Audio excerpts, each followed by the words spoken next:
എല്ലാവർക്കും നമസ്കാരം. പുതിയ വീഡിയോയിലേക്ക് സ്വാഗതം. നിങ്ങൾ ശ്രദ്ധിച്ചിരുന്നോ, ഈ 5 സംസ്ഥാനങ്ങളിലേക്ക് തെരഞ്ഞെടുപ്പ് നടക്കുന്നതിനിടയിൽ, അതായത് പ്രചാരണം കൊടുമ്പിരി കൊണ്ട് നടക്കുന്നതിനിടയിൽ തന്നെ കേന്ദ്ര സർക്കാർ ഒരു ബില്ല് കൊണ്ടുവരുന്നു എന്നുള്ളൊരു പ്രഖ്യാപനം വരുന്നു. അത് FCRA ബില്ല്. അതായത് ഈ ഫോറിൻ ഫണ്ട് സ്വീകരിക്കുന്നതിൽ ഒരുപാട് റെഗുലേഷൻസ്, പുതിയ പുതിയ കാര്യങ്ങളൊക്കെ കേന്ദ്ര സർക്കാർ നടപ്പിലാക്കാൻ പോകുന്നു. അതായത് ഇനി ആര് ഫണ്ട് സ്വീകരിക്കുമ്പോഴും ആര് ഫണ്ട് കൊടുക്കുമ്പോഴും സ്വീകരിക്കുമ്പോഴും ലൈവായിട്ട് ട്രാക്ക് ചെയ്യാൻ പറ്റും. അതിൻ്റെ A to Z കാര്യങ്ങൾ ട്രാക്ക് ചെയ്യാൻ പറ്റും അന്വേഷണ ഏജൻസികൾക്കും കേന്ദ്ര സർക്കാരിനും. അപ്പോൾ അതിനെതിരെ കേരളത്തിലെ മാധ്യമങ്ങൾ വലിയ രീതിയിൽ ചന്ദ്രഹാസം മുഴക്കി. ഇത് BJPക്ക് വലിയ തിരിച്ചടി ഉണ്ടാക്കും.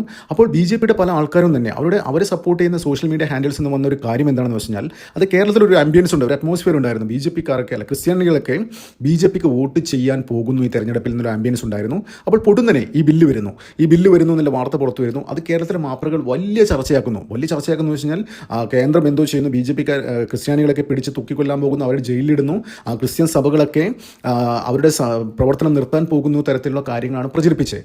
ഇപ്പോൾ എന്തായി? അതായത് എല്ലാവരും ചിന്തിച്ചു, ചില BJPക്കാർ പോലും ചിന്തിച്ചിട്ടുണ്ടാവും, എന്തിനാണ് കേന്ദ്രം ധൃതി പിടിച്ചിട്ട് ഇങ്ങനെ ഒരു ബില്ല് കൊണ്ടുവരാൻ പോകുന്നൊരു വാർത്ത തെരഞ്ഞെടുപ്പ് നടക്കുന്നതിനിടയിൽ തന്നെ കൊണ്ടുവന്നത്. പക്ഷേ അതൊരു ക്ലിയർ മെസ്സേജ് ആയിരുന്നു ക്രിസ്ത്യൻ സഭകൾക്കും. ഇതിനൊക്കെ ഒരു ക്ലിയർ മെസ്സേജ് ആയിരുന്നു. അതായത് ഇത് കാരണം BJPക്ക് കുറേ വോട്ട് പോയിട്ടുണ്ടാകുന്നില്ല, കാര്യത്തിൽ സംശയമില്ല. പക്ഷേ രാജ്യമാണ് വലുത് എന്നാണ് ഇപ്പം ഇന്നലെ സംഭവിച്ച കാര്യങ്ങൾ പുറത്തു വരുന്നത്. ഇന്നലെ ദേശീയ മാധ്യമങ്ങൾ റിപ്പോർട്ട് ചെയ്ത ഏറ്റവും വലിയ കാര്യം എന്താണെന്ന് വെച്ചാൽ, വലിയ കാര്യം, അതായത് എന്തുകൊണ്ടാണ് FCRA ബില്ല് രാജ്യത്തിന് അനിവാര്യമെന്ന് ഉതകുന്ന ഒരുപാട് തെളിവുകൾ പുറത്തുവിട്ടുകൊണ്ടാണ് ദേശീയ മാധ്യമങ്ങൾ അക്കാര്യം വിളിച്ചു പറഞ്ഞത്. എന്താണെന്ന് വെച്ചാൽ, അതായത് ED നോർത്ത് ഈസ്റ്റ്, ഈ മാവോയിസ്റ്റ് മേഖലകളിൽ നിന്നൊക്കെ, നോർത്ത് ഈസ്റ്റ് സംസ്ഥാനങ്ങളും മറ്റ് ബീഹാർ അങ്ങനെയുള്ള സംസ്ഥാനങ്ങളൊക്കെ മാവോയിസ്റ്റ് കേന്ദ്രങ്ങളിൽ നിന്നൊക്കെ വലിയ രീതിയിൽ റെയ്ഡ് നടത്തിയിട്ട് ഏകദേശം 16 കോടി രൂപയോളം പിടിച്ചെടുത്തിട്ടുണ്ടായിരുന്നു. കഴിഞ്ഞ ദിവസം പുറത്തു വന്ന വാർത്തയാണ്. അപ്പോൾ ഏത് കോൺടെക്സ്റ്റിലാണ്, എന്താണ് സംഭവം എന്ന് ഞാൻ വിശദമായി പറഞ്ഞുതരാം. നമുക്കറിയാം, കുറച്ച് നാൾ മുന്നേ ഈ സ്റ്റാൻ സ്വാമി, ഏകദേശം കുറച്ച് വർഷം മുന്നേ സ്റ്റാൻ സ്വാമി എന്ന് പറയുന്ന ഒരു ക്രിസ്ത്യൻ ഇവാഞ്ചലിസ്റ്റിനെ ഈ മാവോയിസ്റ്റ് മേഖലയിൽ നിന്ന് പൊക്കിയിരുന്നു, അറസ്റ്റ് ചെയ്തിരുന്നു. അപ്പോൾ എന്താണ് ചെയ്തത്? ഇയാളുടെ പക്കത്ത് ബ്ലാങ്ക് ചെക്ക്, ഒപ്പിട്ട ചെക്ക്, പിന്നെ ഒരുപാട് ലഘുലേഖകൾ, അതായത് നമ്മുടെ രാജ്യത്തെ ശിഥിലീകരിക്കാൻ വേണ്ടിയിട്ടുള്ള പല ലഘുലേഖകളും ഇയാളെടുത്ത് പിടിച്ചെടുത്തിരുന്നു. അതായിരുന്നു മെയിൻ ഇത്. അപ്പോൾ ആ സമയത്തൊക്കെ ഈ ക്രിസ്ത്യൻ സഭകളൊക്കെ അതിനെതിരെ രംഗത്ത് വന്നിരുന്നു, വലിയ രീതിയിൽ ചന്ദ്രഹാസം മുഴക്കിയിരുന്നു. അതായത് നമ്മുടെ ആൾക്കാരെ പ്രവർത്തിക്കാൻ അനുവദിക്കുന്നില്ല, സ്വാതന്ത്ര്യമില്ല, ഇന്ത്യയിലെ നരേന്ദ്രമോദി അധികാരത്തിൽ വന്നതിന് ശേഷം സ്വാതന്ത്ര്യമില്ല എന്നൊക്കെ പറഞ്ഞ് വലിയ രീതിയിലുള്ള ചന്ദ്രഹാസം ഇവിടുത്തെ മാധ്യമങ്ങൾ മുഴക്കിയിരുന്നു. അപ്പോൾ ഇപ്പോൾ എന്താ സംഭവിച്ചത്? ഇതേ മാവോയിസ്റ്റ് നോർത്ത് ഈസ്റ്റ് ഏരിയയിൽ നിന്നൊക്കെ മാവോയിസ്റ്റുകൾ സ്വാധീന മേഖലയിൽ നിന്നൊക്കെ ഫോറിൻ ഡെബിറ്റ് കാർഡ് ഉപയോഗിച്ചിട്ട് ഏകദേശം ഒരുപാട് കുറേ ട്രാൻസാക്ഷൻ നടത്തിയെന്നുള്ള ഒരു സുപ്രധാനപ്പെട്ട വാർത്തയാണ് ഇപ്പോൾ ED പുറത്തുവിട്ടത്. അതായത് ബാങ്ക് ഓഫ് അമേരിക്ക എന്ന് പറയുന്ന അമേരിക്കൻ പ്രൈവറ്റ് ബാങ്കിൻ്റെ ഡെബിറ്റ് കാർഡ് ഉപയോഗിച്ചിട്ട് ഈ മേഖലയിൽ നിന്ന് ഏകദേശം 2 ഘട്ടങ്ങളായിട്ടാണ് പണം പിൻവലിച്ചത്. 6.5 കോടി രൂപ ഫസ്റ്റ് ഫേസിൽ പിൻവലിച്ചു. രണ്ടാം ഘട്ടത്തിൽ, അതായത് 2025 ഏപ്രിൽ തൊട്ടിട്ട് 2026 ഏപ്രിൽ വരെയുള്ള കാലയളവിൽ ഏകദേശം 90 കോടി രൂപ ട്രാൻസാക്ഷൻ നടത്തി എന്നുള്ള അതിനിർണായകമായൊരു വാർത്തയാണ് ഇപ്പോൾ ED പുറത്തുവിട്ടിരിക്കുന്നത്. അപ്പോൾ എങ്ങനെയാണ് ഈ ഫോറിൻ ഡെബിറ്റ് കാർഡ് ഉപയോഗിച്ചിട്ട് ഇത്തരത്തിലുള്ള ട്രാൻസാക്ഷൻ നടത്തുന്നത്? അതായത് നമുക്കറിയാം, നമ്മൾ പല വെബ്സൈറ്റുകൾ ഉപയോഗിക്കുമ്പോൾ അതിൻ്റെ താഴത്ത്, അതായത് നിങ്ങൾക്ക് ഈ സംഭവം ഇഷ്ടപ്പെട്ട് കഴിഞ്ഞാൽ, നിങ്ങൾക്ക് ഇഷ്ടമുണ്ടെങ്കിൽ നമുക്ക് ഡൊണേറ്റ് ചെയ്യാമെന്നൊക്കെ ഇല്ല, പേപ്പാലിൻ്റെയോ എന്തെങ്കിലും പേയ്മെൻറ്റ് ലിങ്കോ ഉണ്ടാവും. നമുക്ക് വേണമെങ്കിൽ എന്തെങ്കിലും ഫ്രീ സർവീസ് തരുന്ന ഒരുപാട് വെബ്സൈറ്റുകളൊക്കെ ഉണ്ട്. അപ്പോൾ ഈ വെബ്സൈറ്റുകളൊക്കെ കയറിയിട്ട് നമുക്ക് ആ സർവീസ് ഉപയോഗിച്ചിട്ട് വേണമെങ്കിൽ കാശ് കൊടുക്കാം. അപ്പോൾ അങ്ങനെ ഒരു ഓപ്ഷൻ പ്രൊവൈഡ് ചെയ്യുന്നുണ്ട്. അപ്പോൾ അതുമാതിരി ഈ പല സംഘടനകൾക്കും, പല ഈ ക്രിസ്ത്യൻ സംഘടനകൾക്കും ഒക്കെ ഡൊണേറ്റ് ചെയ്യാനുള്ള ഓപ്ഷൻ ഉണ്ട്. അപ്പോൾ ഇവരെന്താ ചെയ്തതെന്ന് വെച്ചാൽ, ഈ ഫോറിൻ ഡെബിറ്റ് കാർഡ് ഉപയോഗിച്ചിട്ട് ഈ ഫെസിലിറ്റി യൂസ് ചെയ്തിട്ട് ഇതിലേക്ക് കാശ് ഇങ്ങനെ അയച്ചുകൊണ്ടിരിക്കുകയാണ്. അതായത് ഏകദേശം ഈ 6 കോടി രൂപ ആദ്യഘട്ടത്തിലും 90 കോടി രൂപ രണ്ടാം ഘട്ടത്തിലുമാണ് അയച്ചിരിക്കുന്നത്. ഏകദേശം ഇത് പുറത്തു വരാൻ കാരണം എന്താണെന്ന് വെച്ചാൽ, ഈ മാവോയിസ്റ്റ് കേന്ദ്രങ്ങൾ റെയ്ഡ് ചെയ്തപ്പോൾ ഏകദേശം 40ഓളം ഫോറിൻ ഡെബിറ്റ് കാർഡുകൾ പിടിച്ചെടുത്തു. അപ്പോൾ 45 ലക്ഷം രൂപ ലിക്വിഡ് ക്യാഷും കിട്ടി. അപ്പോൾ ഈ അന്വേഷണമാണ് ഇത്തരത്തിലുള്ള വലിയ കാര്യങ്ങളിലേക്ക് വഴി തുറന്നത് വെച്ചാൽ, ഈ ഇത്രയും കോടി ട്രാൻസാക്ഷൻ നടത്തിയെന്നുള്ള ഒരു റിപ്പോർട്ട് വരും, 40 ഡെബിറ്റ് കാർഡ് ഉപയോഗിച്ചിട്ട്. അപ്പോൾ ഇത് മഞ്ഞുമലയുടെ ഒരു അറ്റം മാത്രമാണ്. അന്ന് തന്നെ കേന്ദ്ര സർക്കാർ തീരുമാനിച്ചതാണ്, അതായത് ഇത്തരത്തിലുള്ള ഇത്തരം സംഭവങ്ങൾ ഇവിടെ അരങ്ങേറാൻ പാടില്ല. അതുകൊണ്ടാണ് ഈ FCRA ബില്ലും ഇത് ചെയ്തത്.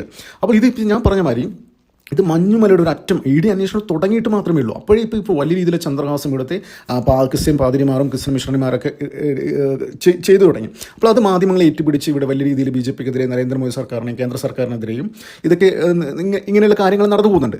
അപ്പോൾ ഇത് എങ്ങനെയാണ് ഇവർ ഇത്തരം ഫോറിൻ ഡെബിറ്റ് കാർഡ് ഉപയോഗിച്ച് ഇത്തരം ട്രാൻസാക്ഷൻ നടത്തിയത്? അത് ദി തിമോത്തി ഇനീഷ്യേറ്റീവ്, TTI. അപ്പോൾ ഇതൊരു ആഗോള ക്രിസ്ത്യൻ ഒരു സഭയാണ്.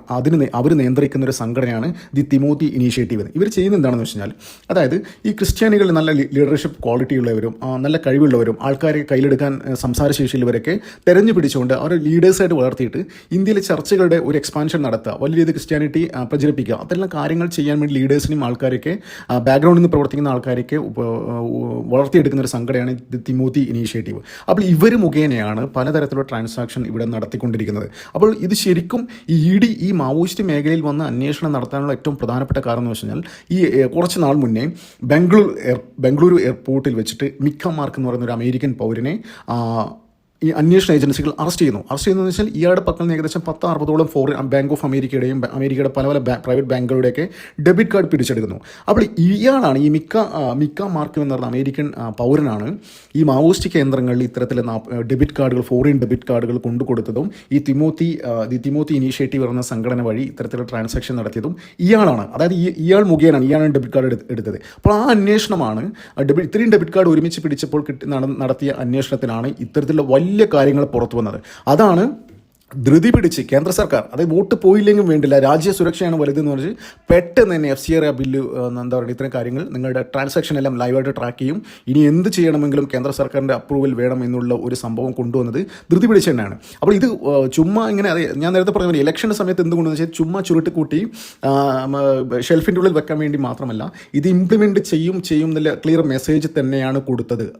അതായത് ക്രിസ്ത്യൻ സഭകൾക്കും ഇനി ഇത്തരത്തിലുള്ള കാര്യങ്ങൾ ആക്ടിവിറ്റിയായിട്ട് മുന്നോട്ട് പോയി കഴിഞ്ഞാൽ സംഗതി ഗുരുതരമായിരിക്കുമെന്നുള്ള ക്ലിയർ മെസ്സേജ് തന്നെയാണ് കേന്ദ്ര സർക്കാർ കൊടുത്തത്. അപ്പോൾ ഈ മാപ്പറുകൾക്കുണ്ടല്ലോ, ആ ഇലക്ഷൻ്റെ സമയത്ത് FCRAൻ്റെ ബില്ലിൽ ഏകദേശം എത്ര ദിവസമാണ് അവർ ആ വിഷയം ഇട്ട് കത്തിച്ചത്. അതായത് നമുക്ക് ഇവിടെ കേരളത്തിലുണ്ടായ ഒരു അറ്റ്മോസ്ഫിയർ എന്ന് വെച്ചാൽ ഹിന്ദു ക്രിസ്ത്യൻ ഒരു ഐക്യമുണ്ടായിരുന്നു, അത് പാടെ തറക്കുന്ന രീതിയിലാണ് ഇവർ പല കാര്യങ്ങളും മീഡിയയുടെ മുമ്പിൽ വന്ന് ചർച്ച ചെയ്തത്. പക്ഷേ ഒരു കാരണവശാലും അതിന് FCRA ബില്ല് പിൻവലിക്കില്ല, അതുമായിട്ട് മുന്നോട്ട് പോകുമെന്നുള്ള മെസ്സേജ് തന്നെയാണ് കേന്ദ്ര സർക്കാരിൻ്റെ ഭാഗത്തുനിന്നുണ്ടായത്. അപ്പോൾ അതുകൊണ്ടാണ് മാപ്പറുകൾ ആ സമയത്തുണ്ടല്ലോ ഇവർ പറഞ്ഞ് ശ്രദ്ധിച്ചായിരുന്നു. അതായത് വലിയ രീതിയിലുള്ള അഹങ്കാരമാണ് BJP സർക്കാരിൻ്റെ ഭാഗത്തുനിന്നുണ്ട്, ഇവിടുത്തെ ക്രിസ്ത്യാനികൾക്ക് ജീവിക്കാൻ പറ്റാത്ത അവസ്ഥയാണ് തരത്തിലുള്ള ചർച്ചകളാണ് നടത്തിയത്. അപ്പോൾ അന്ന് ചന്ദ്രഹാസം മുഴക്കിയ ഇതേ മാപ്പറുകൾ ഇന്നലെ ED പുറത്തുവിട്ട റിപ്പോർട്ട് വെച്ചിട്ട് ഒരു ചർച്ചയും ചെയ്യുന്നില്ല. ദേശീയ മാധ്യമങ്ങളൊക്കെ വലിയ രീതിയിൽ പ്രാധാന്യം കൊടുത്തുകൊണ്ട് തന്നെയാണ് ഈ വാർത്ത റിപ്പോർട്ട് ചെയ്യുന്നത്. പക്ഷേ കേരളത്തിലെ മാധ്യമങ്ങൾ ഇത് കണ്ട ഭാവം നടിച്ചില്ല. കാരണം എന്ന് വെച്ച് കഴിഞ്ഞാൽ വരും ദിവസങ്ങളിൽ ഇതേ നേരത്തെ FCRA ബില്ല് കൊണ്ടുവരും എന്ന് പറഞ്ഞപ്പോൾ ചന്ദ്രഹാസം മുഴക്കിയ മാധ്യമങ്ങൾക്കും ഈ ക്രിസ്ത്യൻ മിഷണറിമാർക്കും പാതിരിമാർക്കും ഒരക്ഷരം മിണ്ടാൻ പറ്റാത്ത അവസ്ഥയാണ്. ഇത്തരം തെളിവുകൾ, അതായത് എങ്ങനെ, എവിടെ നിന്ന് ഈ കാശ് വന്നു, ആരാണ്, എന്തിനാണ് ഇത് ഉപയോഗിച്ചത്, ഇത് എവിടത്തേക്കാണ് പോയത്, എന്താണ് നിങ്ങളുടെ ഇൻറ്റൻഷൻ എന്നൊക്കെ ചോദിച്ചു കഴിഞ്ഞാൽ ഒന്നും പറയാൻ പറ്റാത്ത അവസ്ഥയാണ്. ആ ഒരു കോണ്ടക്സ്റ്റിലാണ് എന്താ പറയുക FCRA ബില്ലിനെ കുറിച്ച് ഒരക്ഷരം മിണ്ടാൻ പറ്റാത്തൊരവസ്ഥയിൽ ഇവിടുത്തെ ക്രിസ്ത്യൻ മിഷണറിമാർ നിൽക്കുന്നത്. അപ്പോൾ ഇത് തന്നെയാണ് കേന്ദ്ര സർക്കാർ രണ്ട് കൽപ്പിച്ച് ഈ ഉടനെ തന്നെ ഒരു ദിവസം പോലും മാറ്റിവെക്കാതെയാണ് ഈ ബില്ല് കൊണ്ടുവരുന്നത് പ്രഖ്യാപിച്ചത്. അപ്പോൾ വേണമെങ്കിൽ കുറച്ച് വോട്ട് കളയേണ്ടെന്ന് BJP വിചാരിച്ചിട്ടുണ്ടെങ്കിൽ വേണമെങ്കിൽ ഇലക്ഷൻ കഴിയുന്നവരെ, അതായത് ഏപ്രിൽ 4 ശേഷം ഈ ബില്ല് അവർക്ക് നടപ്പിലാക്കാൻ വരുന്നു. പക്ഷേ രാജ്യത്തെ കണക്കിലെടുത്ത്, രാജ്യത്തെ സുരക്ഷ കണക്കിലെടുത്ത് ഒരക്ഷരം ഒരു ദിവസം പോലും മാറ്റിവെക്കാതാണ് കേന്ദ്ര സർക്കാർ ആ ബില്ല് കൊണ്ടുവരുന്നു പ്രഖ്യാപിച്ചത്. ഇതിൽ നിന്ന് ഒരു കാര്യം വ്യക്തമാക്കാം, ഇതൊരു കാരണവശാലും ചുരുട്ടിക്കൂട്ടി ഷെൽഫിൽ വെക്കാൻ സർക്കാരിന് ഉദ്ദേശമില്ല. എത്രയും പെട്ടെന്ന് നടപ്പിലാക്കും. രാജ്യസുരക്ഷയാണ് ഫസ്റ്റ്. നിങ്ങളുടെ കരച്ചിൽ തുടരട്ടെ. നന്ദി, നമസ്കാരം. മറ്റൊരു വീഡിയോ കാണാം.